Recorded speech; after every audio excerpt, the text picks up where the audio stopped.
नमस्कार मित्रों, मैं डॉक्टर मुकेश एक बार फिर से आप सभी दर्शकों का हार्दिक अभिनंदन करता हूं आपके चैनल एस्ट्रो नक्षत्र 27 पर। और दोस्तों, आज मैं आपके सामने उपस्थित हूं नए वर्ष 2026 का संपूर्ण मार्गदर्शन और भविष्य फल को लेकर।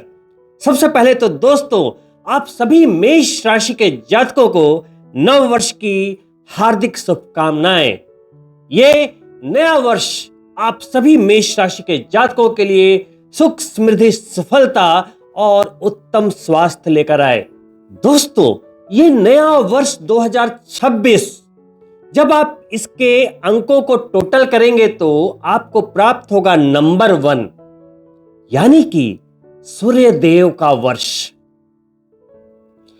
इस वर्ष तो आपने अनुभूति कर ही ली होगी, क्योंकि आप मंगल देव की राशि के जातक हैं और बीता हुआ वर्ष मंगल देव का वर्ष था। यदि मैं 2025 को सिंपली दुर्घटनाओं का वर्ष, विवादों का वर्ष बोलूं तो यह कोई अतिशयोक्ति नहीं होगी। 2025 जो कि मंगल देव का वर्ष था, और मंगल देव जाने जाते हैं संघर्षों के लिए, विवादों के लिए, फायर एलिमेंट है। तो 2025 में मल्टीपल आग जनित घटनाएं, प्लेन क्रैश, बम ब्लास्ट, पूरे वर्ल्ड में वॉर की स्थितियां, कई मल्टीपल दुर्घटनाएं आपने साक्षात देखी। जाते जाते भी ये वर्ष कई आग जनित घटनाओं को अंजाम दे गया। तो जो मंगल देव का एक ऑरा है वो 2025 ने बिल्कुल स्पष्ट रूप से दिखाया।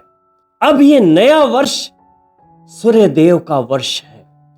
सूर्य देव यानी कि राजा, शासन, सत्ता, कंट्रोल, नेतृत्व, लीडरशिप। और आप मेष राशि के जातक खुद ही बॉर्न लीडर होते हैं।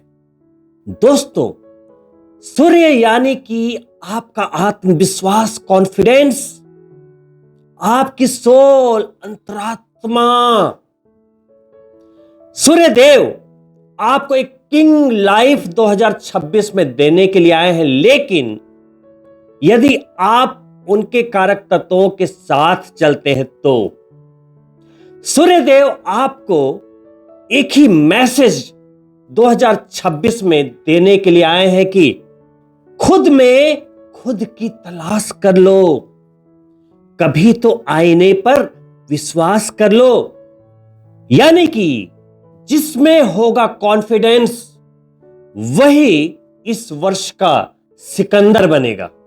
तो दोस्तों, आइए आज के इस वीडियो के माध्यम से हम सिर्फ 5 पॉइंट में 5 प्रेडिक्शन के बारे में बात करेंगे, जो कि इस वर्ष होने वाले प्रमुख बड़े ग्रहों के ट्रांजिट के ऊपर आधारित है। यूं तो इस वर्ष बड़े ग्रहों के परिवर्तन बहुत ही कम है, जैसे कि शनि देव अभी आप मेष राशि के जातकों के लिए चढ़ती 7.5 के अंतराल में है।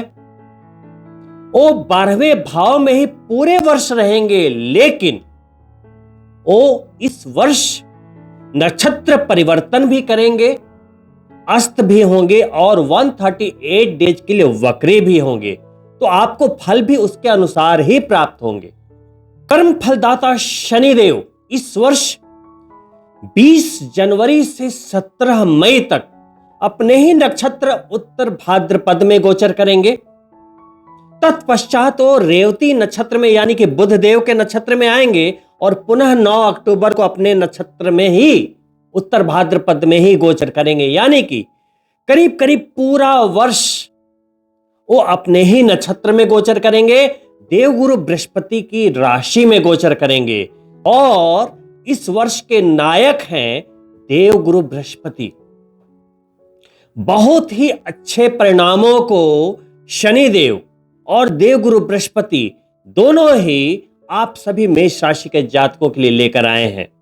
दोस्तों, वहीं 13 मार्च से 22 अप्रैल तक 40 दिनों के लिए शनिदेव अस्त अवस्था में जाएंगे और 17 जुलाई से 11 दिसंबर को वो अपनी वक्री चाल में हर साल की तरह 138 डेज तक 12वें भाव में 7.5 के अंतराल में गोचर करते रहेंगे। दोस्तों, वहीं शनि देव के डिस्पोजिटर यानी कि देवगुरु बृहस्पति जो आपके भाग्य के स्वामी होते हैं, अभी मिथुन राशि में वक्री होते हुए गोचर कर रहे हैं अपने ही नक्षत्र पुनर्वसु में। 11 मार्च को देवगुरु बृहस्पति मार्गी हो जाएंगे और 2 जून तक आपके तीसरे भाव में रहते हुए राहु पर नवम दृष्टि डालकर उसे कंट्रोल करते हुए 2 जून को आपके चतुर्थ भाव में आ जाएंगे कर्क राशि में और उच्च के हो जाएंगे, हंस राजयोग बना देंगे, करियर को दृष्ट कर देंगे और शनि देव पर दृष्टि डाल देंगे। आपकी 7.5 के असर को बिल्कुल मिनिमाइज कर देंगे। 31 अक्टूबर तक हंस राजयोग के कई मल्टीपल लाभ आपको देते हुए वो सिंह राशि में प्रवेश करेंगे, यानी कि पंचम अर्थ त्रिकोण में प्रवेश करेंगे, आपके लाभ के भाव को दृष्ट कर देंगे। इन्हीं गोचरों के दौरान सिर्फ 15 जुलाई से 12 अगस्त तक यानी कि 28 दिनों के लिए देवगुरु बृहस्पति अस्त अवस्था में रहेंगे। आप मेष राशि के जातकों के लिए बड़े परिवर्तनों में बस शनि देव और देवगुरु बृहस्पति के ही परिवर्तन हैं। राहु और केतु 5 दिसंबर तक यथावत आपको लाभ देते रहेंगे क्योंकि राहु आपके लाभ के भाव में है। तो आइए आज मैं आपको इस वीडियो में सिर्फ 5 प्रेडिक्शन देने जा रहा हूं जो कि आपकी जन्म चंद्रमा मेष पर आधारित है, आपकी चंद्र राशि पर आधारित है। तो पहले प्रेडिक्शन के रूप में, चूंकि ये सूर्य का वर्ष है तो आप सभी मेष राशि के जातकों के लिए एक किंग लाइफ इस वर्ष इंतजार कर रही है। लेकिन राजा बनने के लिए आपको मेहनत भी करनी पड़ती है।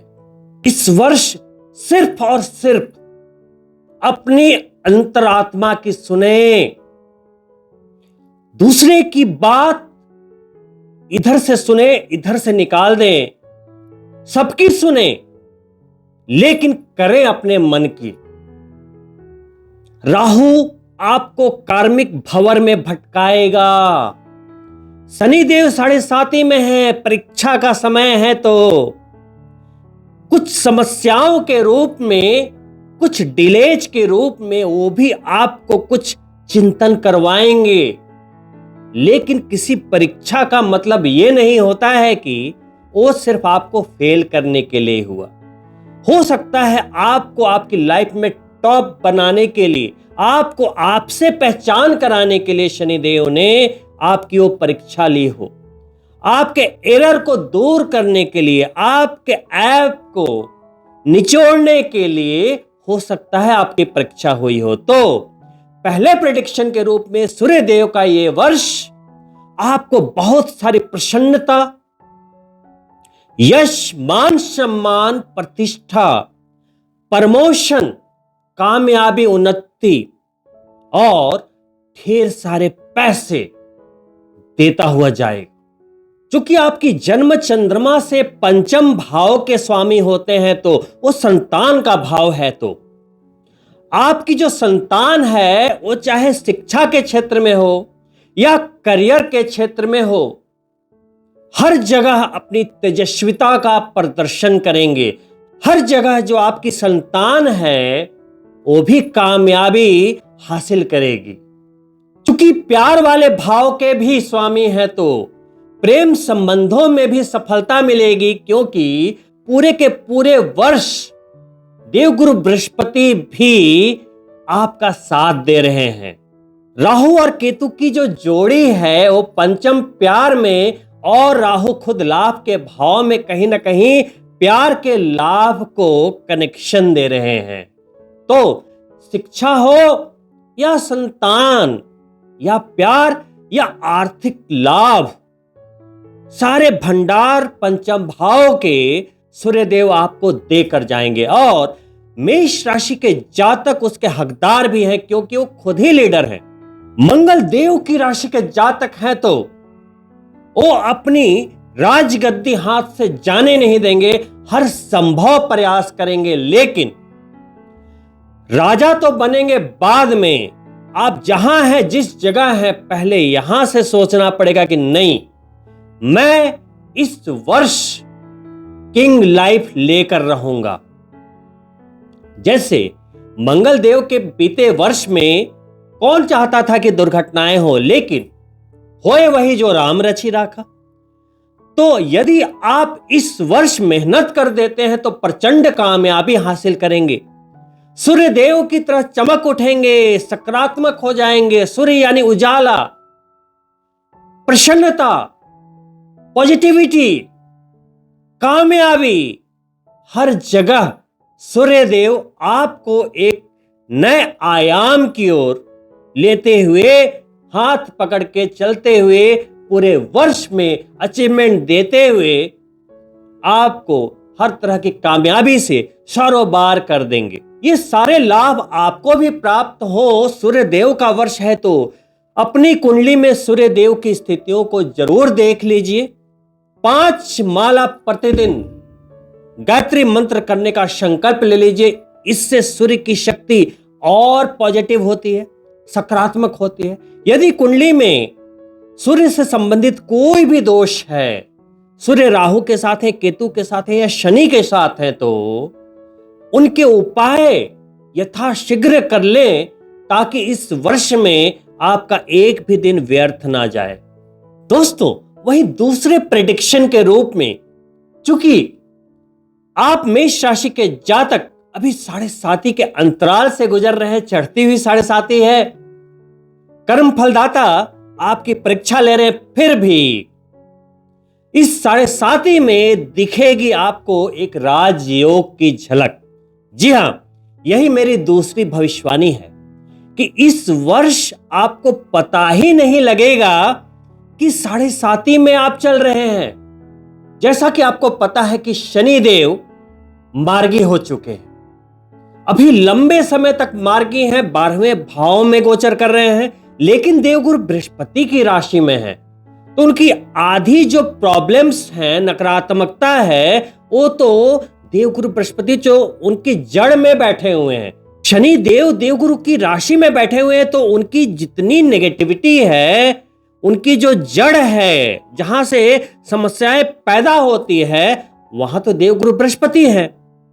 तो अधिकतर 80% प्रॉब्लम्स को तो वहां पर ही उन्होंने रोक रखा है। और उनके जो चेले हैं राहु और केतु, वो आपको कार्मिक उलझनों में थोड़ा उलझाते हैं। जैसे राहु अभी कहां है? एकादश भाव में। बड़े बड़े लाभ दे रहा है, आर्थिक लाभ दे रहा है, लेकिन आपके खर्चे भी लगातार करवाता जा रहा है। तो आपको अपने खर्चों पर नियंत्रण रखना है। पंचम भाव मंत्र सिद्धि का एक केतु वहां बैठा है, तो आध्यात्म की ओर थोड़ा सा अपने आप को पुश करके रखना है। कोई नहीं रोक सकता आपको बड़ी सफलता से। वहीं जैसे ही 2 जून को देवगुरु बृहस्पति आपके चतुर्थ भाव में हंस राजयोग बनाएंगे, तो उनकी 9वीं दृष्टि शनिदेव पर आ जाएगी। इसे एक राजयोग कहते हैं। देखो, देवगुरु बृहस्पति ने हंस राजयोग बना दिया। भूमि, प्रॉपर्टी, नया घर, नई गाड़ी, सब 2 जून के बाद संभव है।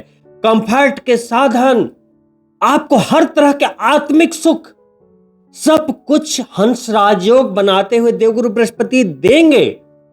लेकिन सबसे बड़ी एडवांटेज जो आपको मिलेगी वो है कि हंस राजयोग बनाते हुए उच्च के, देखिए राजयोग का मतलब क्या, वहां उच्च के बैठे हुए हैं, केंद्र में बैठे हुए हैं, विष्णु भाव में बैठे हुए हैं।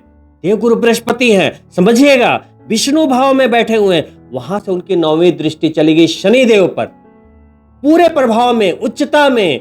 और शनिदेव भी देवगुरु बृहस्पति की राशि में बैठे हुए हैं। एकदम पवित्र कर दिया, राजयोग बना दिया कि आपको रत्ती भर भी नुकसान नहीं होने देंगे। तो ये 7.5 नहीं, राजयोग है आपके लिए इस वर्ष। और आपने सुना होगा कि 7.5 में तो बड़े बड़े लोग सेलिब्रिटी बन गए, पीएम बन गए, विश्व विजेता बन गए। दोस्तों 7.5 के नाम से तो डरना नहीं है, बस मनसा वाचा कर्मणा पवित्र रहिए, बस शनिदेव यही कहते हैं। पूरे वर्ष शनिदेव चूंकि अपने नक्षत्र में अधिकतर गोचर कर रहे हैं तो प्रचंड सफलताएं देंगे आपको, स्थायी धन लाभ का प्रवाह देंगे। ये नहीं कि पैसा इधर से आया इधर चला गया, नहीं, कुछ ऐसे सोर्स ऑफ इनकम देंगे जो स्टैटिक होंगे। ऑनगोइंग ग्रोथ आपको बनाने का ये अवसर दे रहे हैं, बस आपको वो सोर्स बनाने की एक ताकत होनी चाहिए। दुनिया में हर एक बड़ी उपलब्धि एक छोटे कदम से प्रारंभ होती है, बस वो छोटा सा कदम उठाने की आपके अंदर हिम्मत होनी चाहिए। तो शनिदेव आपको 2026 में यही मैसेज दे रहे हैं। हमारे जीवन की कोई भी समस्या यदि शनिदेव देते हैं तो हमें कुछ सिखाने के लिए देते हैं। जितनी जल्दी आप सीख लेंगे, एडमिट कर लेंगे, वो समस्या दूर हो जाएगी और आपको लाभ मिलता चला जाएगा, नए रास्ते खुल जाएंगे। लेकिन लाख परेशानियों के बाद भी यदि आपके अंदर कुछ परिवर्तन नहीं हो रहा है तो शनिदेव आपको परेशानी लगातार देते रहते हैं ताकि आपको प्योर कर पाए। तो जैसे ही कोई समस्या आए 2026 में, देखिए कि आपसे क्या गलती हो रही है। आईने के सामने खड़े होइए, अपने कैरेक्टर के बारे में सोचिए, अपने आप जो करते हैं, जो बोलते हैं, जो दूसरों के साथ व्यवहार करते हैं, उसमें थोड़ी सी फाइन ट्यूनिंग कीजिए। शनिदेव आपको रंग से राजा बना देंगे। दोस्तों वही तीसरे प्रेडिक्शन के रूप में देवगुरु बृहस्पति इस पूरे वर्ष में छाए हुए हैं। पहले तीसरे भाव में इस वर्ष की शुरुआत करवाएंगे अपने ही नक्षत्र में गोचर करते हुए। उस समय चूंकि तीसरा भाव हमारी सोच का, पराक्रम का, निर्णय का होता है, तो जिंदगी में यदि कोई लक्ष्य है, कुछ पाना है, तो वो लक्ष्य प्राप्त कैसे करें उसकी योजना वो बनवा देंगे। आप योजना बनाएंगे, उसको एग्जीक्यूट करेंगे और कामयाब होंगे, क्योंकि फिर हंस राजयोग में आ जाएंगे, फिर पंचम त्रिकोण में आ जाएंगे, पहले विष्णु भाव में, फिर लक्ष्मी भाव में। पहले करियर को दृष्ट करेंगे हंस राजयोग बनाते हुए, फिर पंचम से आपके इनकम को यानी प्राप्तियों को कर देंगे। तो ये बोल रहे हैं कि पहले योजना बनाओ, फिर एक्शन करो, फिर कामयाबी पाओ।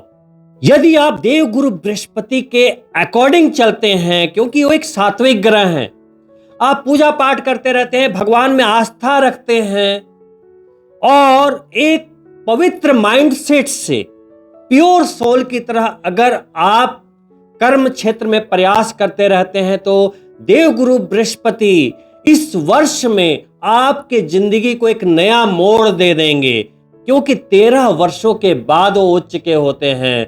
और 13 वर्षों के बाद जब देवगुरु बृहस्पति उच्च के होते हैं तो जिंदगी एक नया मोड़ ना ले ले, जिंदगी बदल ना जाए, आज तक तो ऐसा नहीं हुआ, तो ये आपके साथ भी होने वाला है। तो तैयार रहिए एक बड़ी कामयाबी को हासिल करने के लिए। तो पहले लक्ष्य बनाइए, डिसीजन लीजिए, एक्शन कीजिए। यह वर्ष बैठने का नहीं है, राजा का वर्ष है। राजा की तरह निर्णय पे निर्णय लीजिए, अपनी कामयाबी का फरमान खुद जारी कीजिए। देवगुरु बृहस्पति जब तीसरे भाव में जाएंगे तो आपको सद्विचार देंगे, निर्णय देंगे। चतुर्थ में आएंगे तो नया घर, वाहन, प्रॉपर्टी, करियर में अचानक से ग्रोथ देंगे। पंचम भाव में आएंगे तो प्यार, शादी, संतान इत्यादि के लगन बना देंगे, संजोग बना देंगे। घर में मंगल कार्य होंगे, नए मेहमान का आगमन हो सकता है, उनकी तैयारियां हो सकती हैं। दोस्तों आइए बात करते हैं चौथे पॉइंट की, जो कि एकादश भाव में शनि देव की राशि में गोचर कर रहे राहु के ऊपर आधारित है, जो कि इस वर्ष के अंत में 5 दिसंबर को आपके दशम भाव में पधारेंगे। और जब दशम भाव में पधारते हैं तो कहते हैं कि राहु 10 में तो कर लोगे दुनिया बस में। लेकिन मैं कहता हूं कि जब एकादश भाव में राहु होते हैं और मित्र राशि में होते हैं तो राहु यानी कि बड़ी सोच, और ये राजा का साल है, किंग साइज लाइफ लेने का साल है, तो छोटी सोच रखोगे तो राहु वो लाभ नहीं दे पाएगा। राहु हमेशा कहता है कि मेहनत तो करो ही, लेकिन मेहनत से जो ज्यादा जरूरी है वो है आपकी सनक जिद। कहते हैं ना, मान लो तो हार है, ठान लो तो जीत है।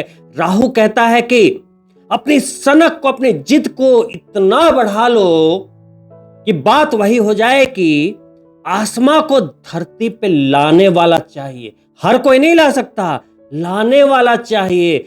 झुकती है दुनिया, झुकाने वाला चाहिए। तो आप मेष राशि के जातक हैं, एकादश का राहु है, शनि देव की राशि में बैठा है। एकादश लाभ का भाव, प्राप्तियों का भाव, अचीवमेंट, सम्मान, सब कुछ संभव है। तो बड़ी विदेश यात्राएं करवाएगा, पूरे साल भगाता रहेगा लेकिन लाभ देता रहेगा। लाभकारी विदेश यात्राएं, हो सकता है आपकी नौकरी में, आपके बिजनेस में एक ट्विस्ट लेकर आए, चेंज करवा दे, कंट्री चेंज करवा दे, स्वदेश से विदेश में ले जाकर बैठा दे, लेकिन जो भी करवाएगा कमाल का करवाएगा। सबसे ज्यादा जो आपको लाभ की प्राप्तियां होंगी वो विदेश संबंधित गतिविधियों से होंगी। विदेशी कंपनियां, विदेशी इंपोर्ट एक्सपोर्ट के काम, विदेश से जुड़े हुए कोई भी आर्थिक मामले आपको बड़े लाभ को देंगे। साथ में राहु पावर को रिप्रेजेंट करता है, बड़ी सोच को रिप्रेजेंट करता है। तो जो भी लोग नेता हैं, ऐसे पोस्ट पे बैठे हैं जो कि लीडरशिप को दिखाती है, बड़ी कंपनी के सीईओ हैं, सैनिक हैं, पुलिस में हैं, लाल बत्ती पर घूमते हैं, वैसे लोग इस वर्ष में कुछ ऐसा कर जाएंगे कि हो सकता है कि आने वाली पीढ़ियों के लिए कुछ एक स्टेबल इंतजाम ही करके जाएं कि मैं अपनी नहीं सोच रहा, मैं इतना करके जाऊंगा कि मुझे आने वाली जनरेशन के लिए चिंता की जरूरत नहीं होगी। सोच इतनी बड़ी रखनी है, तभी राहु आपको लाभ देंगे। राहु के उपायों के तौर पे कुछ नहीं करना, कोई लोबान नहीं जलाना, कहीं बाथरूम में जाकर नमक नहीं रखना, कुछ करने की जरूरत नहीं है। वो सब तो वास्तु के लिए, आप पॉजिटिव एनर्जी के लिए करते ही रहते हो। यदि कुछ करना है तो यहां चेंज कीजिए, छोटी सोच को निकालकर फेंक दीजिए। बस राहु यही कहता है। राहु कहता है कि पहले यहां से बनो, फिर मैं बना दूंगा। और सूर्यदेव का साल है, राजा का साल है, बारंबार रिपीट कर रहा हूं। तो राजा पहले यहां अपने आप को जीतता है, फिर विश्व को जीतता है। और दोस्तों, अंतिम और पांचवें प्रेडिक्शन के रूप में बहुत ही महत्वपूर्ण, जी हां दोस्तों, देखिए पूरे वर्ष 5 दिसंबर तक केतु महाराज आपके पंचम भाव में बैठे रहेंगे। और पंचम भाव क्या है? मेष राशि के जातकों के लिए सूर्यदेव का घर। और ये साल कौन सा है? सूर्यदेव का साल। पंचम भाव, पांचवी राशि, केतु बैठ गया। और केतु क्या है? गहराई, गहरा ज्ञान, आध्यात्म। और पंचम भाव क्या है? पूर्व जन्म के सत्कर्मों से संग्रहित भाग्य। आपने कुछ अच्छे कर्म किए हैं तभी पंचम भाव एक्टिवेट होता है, जैसे संतान की प्राप्ति, प्रेम की प्राप्ति, उत्तम शिक्षा, हायर एजुकेशन की प्राप्ति। ऐसे नहीं मिलता, हो सत्कर्मों से ही संभव है। अब पंचम भाव में केतु महाराज 5 दिसंबर तक, देखिए वो है लक्ष्मी त्रिकोण, उनके समसप्तक राहु बैठे हैं, एकादश भाव में कनेक्ट कर रहे हैं। 5+11 सबसे स्ट्रॉन्ग धन योग माना जाता है। हर भाव में राहु और केतु अच्छे रिजल्ट नहीं देते, लेकिन एकादश में राहु जो रिजल्ट देता है, जैसा कि मैंने अभी आपसे बात करी, वहीं पंचम भाव चूंकि मंत्र सिद्धि का भाव है, वहां पे केतु अत्यधिक अच्छे रिजल्ट को देता है, पंचम भाव में और द्वादश भाव में मोक्ष कारक ग्रह है। तो उन्हें एक्टिवेट करने के लिए, प्रचंड सफलता प्राप्त करने के लिए कुछ ना कुछ आप प्रतिदिन मंत्र शक्ति से जुड़े रहें।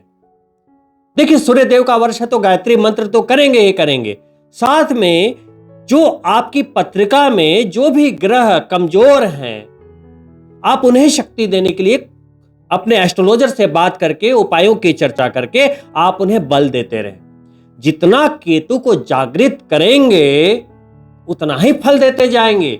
क्यों कह रहा हूं? 31 अक्टूबर को आपके भाग्य स्वामी पंचम भाव में ही आने वाले हैं। धर्म ध्वज योग या गुरु चांडाल दोष भी लोग कहते हैं इसको, लेकिन चिंता की बात ही नहीं है। आध्यात्म का कारक ग्रह गुरु, आध्यात्म का कारक ग्रह केतु, ये प्रचंड विदेश योग बनाते हैं। पंचम भाव में जब केतु होते हैं तो आपके माइंड में एक अलग ही क्रिएटिव शक्ति देते हैं। वहां गुरु भी ज्वाइन कर लेंगे, वो भी क्रिएशन है। तो जो लोग सोशल मीडिया से जुड़े हैं, जो क्रिएटर हैं, जो राइटर हैं, जो फिल्मों की कहानियां लिखते हैं, जो इंस्टाग्राम कर रहे हैं, फेसबुक के जरिए जीवन यापन कर रहे हैं, यूट्यूब के जरिए जीवन यापन कर रहे, सभी के लिए एक जो कहते हैं ना कि जैकपॉट लगने वाली बात है। वो अपने कंटेंट के जरिए, अपने दिमाग के जरिए, सोशल मीडिया के जरिए, क्योंकि राहु वहां पे कनेक्टिविटी दे रहा है। राहु क्या है? सोशल मीडिया का कारक ग्रह, अचानक से आपको उठा देगा। तो यदि आप क्रिएटर हैं, राइटर हैं, कोई भी ऐसा कार्य करते हैं जो कि आपकी क्रिएटिविटी को दिखाता है, तो आप तो इस वर्ष छाने वाले हैं। प्रचंड धन योग बनाते हैं। बस अपने आप को नकारात्मकता से बचाते रहिए, आसुरी शक्तियों से बचाते रहिए। कोई भी आपको नेगेटिव करे इस वर्ष, कोई भी आपके हौसले को तोड़े, कान बंद कर लीजिए। किसी को जवाब देने की जरूरत नहीं। मंगल को एक्टिवेट नहीं करना है इस वर्ष, जिप ब्लॉक करके रहिए। मंगल की राशि के जातक हैं, क्रोध जल्दी आ जाता है, सनक जल्दी आ जाती है, इंपल्सिव डिसीजन ले लेते हैं। तो अपनी कमियों पर इस बार नियंत्रण रखना है। सिर्फ अपने वर्क फ्रंट पे ही नियंत्रण नहीं रखना है। यदि आपके अंदर नेतृत्व शक्ति है, नियंत्रण की शक्ति है, तो सबसे पहले आप अपने आप पर नियंत्रण कीजिए। नियंत्रण की शक्ति अपने आप पर दिखाइए, आप पूरी दुनिया को जीत लेंगे। तो दोस्तों, ये वर्ष 2026 आपके लिए उत्तम स्वास्थ्य, बड़े आर्थिक लाभ, बड़ी कामयाबी, प्रेम संबंध, संतान, विवाह, हर तरह के मांगलिक योगों को लेकर आया है। तो इस वर्ष का संपूर्ण लाभ उठाइए। अंत में एक छोटे से मैसेज के साथ मैं इस वीडियो का अंत करना चाहूंगा, जरूर सुनिएगा, हो सकता है आपकी लाइफ बदल जाए। एक समय एक राजा हुआ करते थे, उन्हें किसी ने एक बड़ा प्यारा सा पत्थर गिफ्ट किया। बिल्कुल एकदम देखने में चमत्कारिक पत्थर प्रतीत हो रहा था। उस पत्थर को देखते ही राजा को इच्छा हुई कि मैं इससे एक श्री हरि की मूर्ति बनवाऊंगा, विष्णु भगवान की मूर्ति बनाऊंगा, क्योंकि बड़ा प्यार करते थे विष्णु भगवान से। पूरे शहर में ढिंडोरा पिटवा दिया कि जो भी मूर्तिकार हैं वो आ जाएं। जो बढ़िया से बढ़िया मूर्तिकार थे वो आए। उसमें से एक मूर्तिकार का सिलेक्शन हुआ, सबसे बेस्ट मूर्तिकार का। उन्हें वो पत्थर सौंपा गया और बोला गया कि आप मूर्ति को बनाओ, आपको मुंह मांगा इनाम दिया जाएगा। मुंह मांगा मतलब जिंदगी को बदल देने वाला पल था, जिसे कहते हैं ना अवसर आना। जैसे ये वर्ष आपके लिए अवसर लेकर आया है। अब वो उस पत्थर को लेकर गया। बनाने के क्रम में सबसे पहले उस पत्थर को उसे तोड़ना था। एक हथौड़ी मारा उसने, दूसरा, तीसरा, चौथा, चोट पे चोट करता गया, लेकिन वो पत्थर इतना ज्यादा सख्त और स्ट्रांग था कि वो थोड़ा भी टूटने का नाम ही नहीं ले रहा था। तो वो तरासे कैसे? चोट मारता गया, मारता गया, मारता गया। 30, 40, 50, 60, 70, थक गया, सो गया निराश होकर कि लगता है कि अब नहीं होगा। आप काम करते हो ना, 7:30 का समय है, बहुत काम कर रहे हो, डील नहीं हो रही है, बहुत काम कर रहे हो, प्रमोशन होने ही वाला था, वो अटक गया। मतलब पत्थर लेकर तो आया कि चलो अब तो मैं एकदम अमीर बन जाऊंगा, लेकिन जब उसने काम करना प्रारंभ किया तो धीरे धीरे स्ट्रगल से निराश होता जा रहा था। यही चीज सीखनी है आपको। फिर सुबह उठा। कुछ लोग उसे तसल्ली दे रहे थे कि नहीं, you can do it, you can do it, है ना। कुछ मजबूरियां होती हैं, कुछ एक्साइटमेंट, कुछ कर गुजरने की चाह होती है। फिर सुबह उठा, जोश से लग गया। 70, 80, 90, फिर सुबह से शाम होने को चली, लेकिन वो पत्थर थोड़ी सी भी टूटने का नाम ही नहीं ले रही। तो उसने निश्चय कर लिया कि ये मेरे बस की बात नहीं है। हार मान चुका था, सो गया और निर्णय लिया कि अगली सुबह मैं इसे राजा को सौंप दूंगा, पैर पकड़कर माफी मांग लूंगा, अपने जीवन की रक्षा कर लूंगा, कहीं कोई दिक्कत ना हो जाए।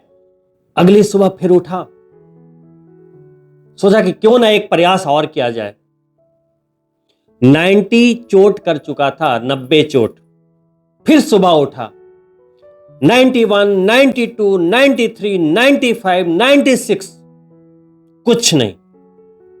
उसने गाड़ी मंगवाई, पत्थर को रखा, सोचा कि अब कुछ नहीं होगा, लेकिन उसके मन में हुआ कि एक दो चोट और करके देखता हूं। फिर नीचे उसने उतारा, फिर 2-3 चोट और की, 98, 99, लेकिन कुछ नहीं हुआ।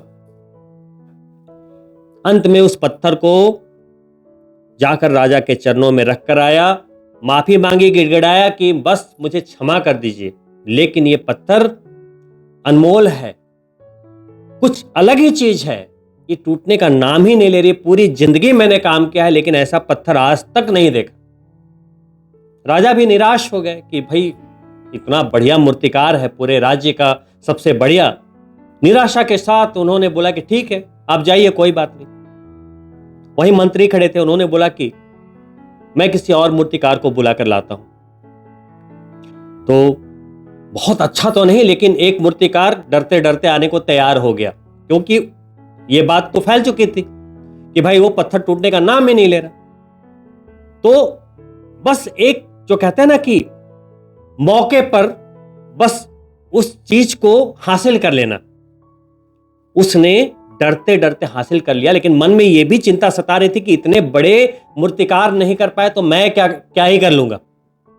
समझ रहे होंगे ना, अपने आप से भी रिलेट करते जाइए इस स्टोरी को, इसलिए सुना रहा हूं मैं। सुनी होगी शायद, लेकिन मैं कुछ समझाना चाह रहा हूं। जब आप जॉब कर रहे हैं, बिजनेस कर रहे हैं, तो वहां भी ऐसी स्थितियां बनती होंगी कि कोई आपके पहले आपके ही पोजीशन पे आके वो काम नहीं कर पाया, निराश होकर चला गया और आपको वहां अपॉइंट किया गया है, या आप अपने बिजनेस में वही काम करने चले हैं जहां पर कई लोग आकर फेल हो गए।